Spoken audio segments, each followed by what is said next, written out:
Hello बच्चों, आप कैसे हैं? आशा है स्वस्थ होंगे और अपनी पढ़ाई पर ध्यान लगा रहे होंगे। पिछले एपिसोड में हमने आपको वाक्य के विषय में बताया था कि वाक्य कितने प्रकार के होते हैं। आज हम आपको बताने जा रहे हैं कि प्रत्यक्ष और परोक्ष वाक्य क्या होते हैं और प्रत्यक्ष से परोक्ष में किस प्रकार से वाक्य परिवर्तन किया जा सकता है। प्रत्यक्ष वचन डायरेक्ट स्पीच होती है और परोक्ष वचन इनडायरेक्ट होती है। अब प्रत्यक्ष वचन क्या है? जिस वाक्य में किसी के शब्द ज्यों के त्यों उदाहरण चिन्हों में लिखे हों उसे प्रत्यक्ष वचन कहते हैं।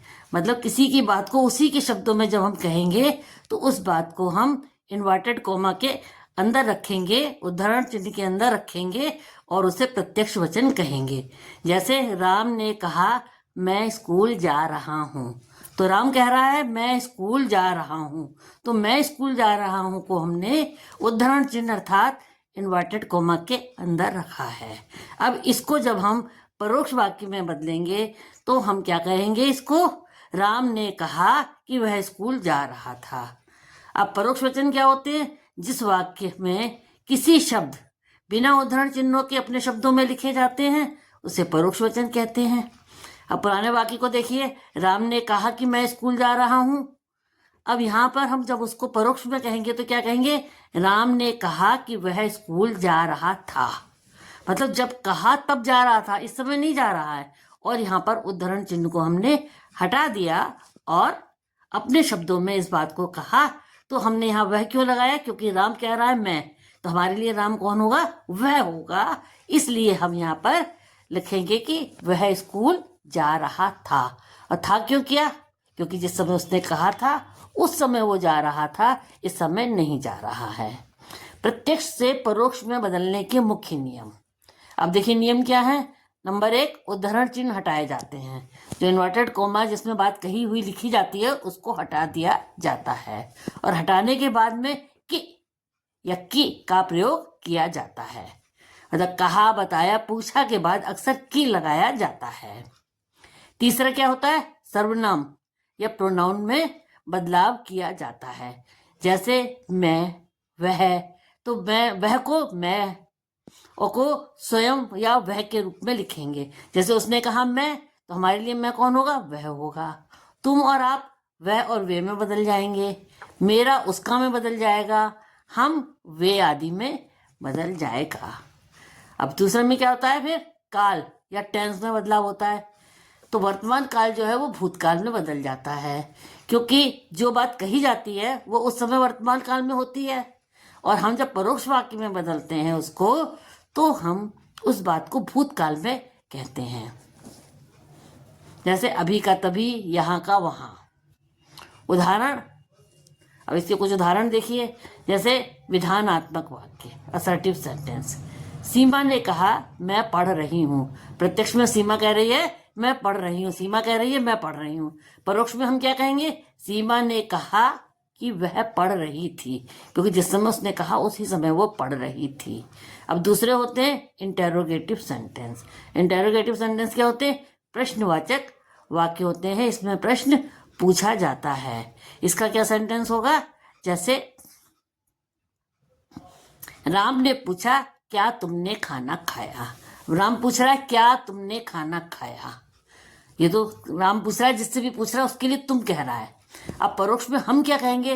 राम ने पूछा कि क्या उसने खाना खाया था। अब हमारे लिए तुमने जो है वो उसने में बदल गया और खाना खाया था क्यों? क्योंकि जिस समय पूछा उस समय की बात है। इसी तरह से दूसरे तरह के प्रश्नवाचक होते हैं जिसमें कब, क्या, क्यों, कैसे, कहाँ लगता है। तो यहाँ पे प्रत्यक्ष में क्या है? अध्यापक ने कहा तुम कहाँ जा रहे हो। अध्यापक पूछ रहा है किसी से भी कि तुम कहाँ जा रहे हो, जो है उसके सामने उससे पूछ रहा है। तो अब हम परोक्ष में क्या पूछेंगे? अध्यापक ने पूछा कि वह कहाँ जा रहा था। अब प्रश्न जो होता है वो कहा नहीं जाता, पूछा जाता है। इसलिए हम कहेंगे अध्यापक ने पूछा कि वह कहाँ जा रहा था। तीसरे हैं इंपरेटिव सेंटेंस। इंपरेटिव सेंटेंस में क्या होता है? कोई आदेश दिया जाता है या कोई अनुरोध किया जाता है। इसमें प्रत्यक्ष में क्या है? माँ ने कहा बर्तन धो दो। इसमें कोई भी संबोधन नहीं होता, बस माँ कह रही है। तो माँ जब कह रही है तो अंदाज है कि बच्चों से ही कहेगी। तो बच्चों को आदेश दिया जाता है, इसलिए कहेंगे हम माँ ने आदेश दिया कि बर्तन धो दिए जाएं। अब ये समझ के अपने आप कहना पड़ता है कि कहाँ आदेश लगेगा, कहाँ अनुरोध लगेगा। जैसे प्रत्यक्ष में है, राहुल ने कहा कृपया मेरी मदद करो। अब यहाँ कृपया लगा हुआ है, तो अब जब कृपया को किसी से भी कहा जाएगा तो इसका मतलब उससे प्रार्थना की जा रही है, अनुरोध किया जा रहा है। तो यहाँ पर हम परोक्ष में क्या बोलेंगे, राहुल ने अनुरोध किया कि उसकी मदद की जाए। अब आते हैं एक्सक्लेमेटरी सेंटेंस, विस्मयादि बोधक। जहां विस्मय होता है, आश्चर्य होता है, उसको विस्मयादि बोधक कहते हैं। अब प्रत्यक्ष में क्या कहेंगे, इसमें सीमा ने कहा वाह कितना सुंदर। अब सीमा आश्चर्य व्यक्त कर रही है, तो हम इसको परोक्ष में क्या कहेंगे, सीमा ने आश्चर्य व्यक्त किया कि वह बहुत सुंदर था। तो इस तरह के जो वाक्य होते हैं, वाह लगेगा जहां पर, ओह लगेगा, अरे लगेगा, ये विस्मयादि बोधक वाक्य होते हैं। यहाँ पर उस वाक्य के सेंस के अनुसार हम अपने आप लगाएंगे कि किस तरह का सेंस है, उसी तरह का आश्चर्य लगाएंगे। जैसे मोहन ने कहा हाय मैं हार गया। अब हाय हार गया, तो यहाँ पर हमको पता चल रहा है कि दुख की बात है।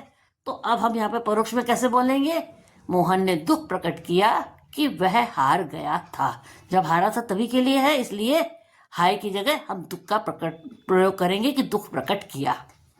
अब है भविष्यकाल, फ्यूचर टेंस।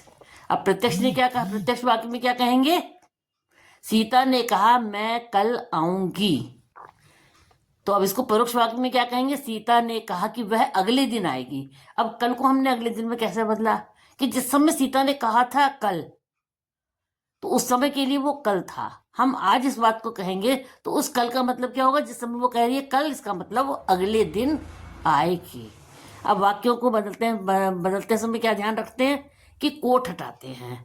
जो इन्वर्टेड कोमा होता है उसको हटा देते हैं, इन्वर्टेड कोमा को हटाने के बाद की जोड़ देते हैं, सर्वनाम में बदल फेर करते हैं, भूतकाल जितने भी वाक्य हैं सबको भूतकाल में बदल देते हैं, समय सूचक शब्द बदल देते हैं, जैसे कल बोला तो अगले दिन, और वाक्य का अर्थ वही रहना चाहिए, इस बात का प्रमुख ध्यान रखा जाता है।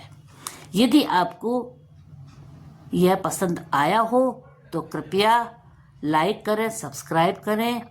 तब तक के लिए धन्यवाद।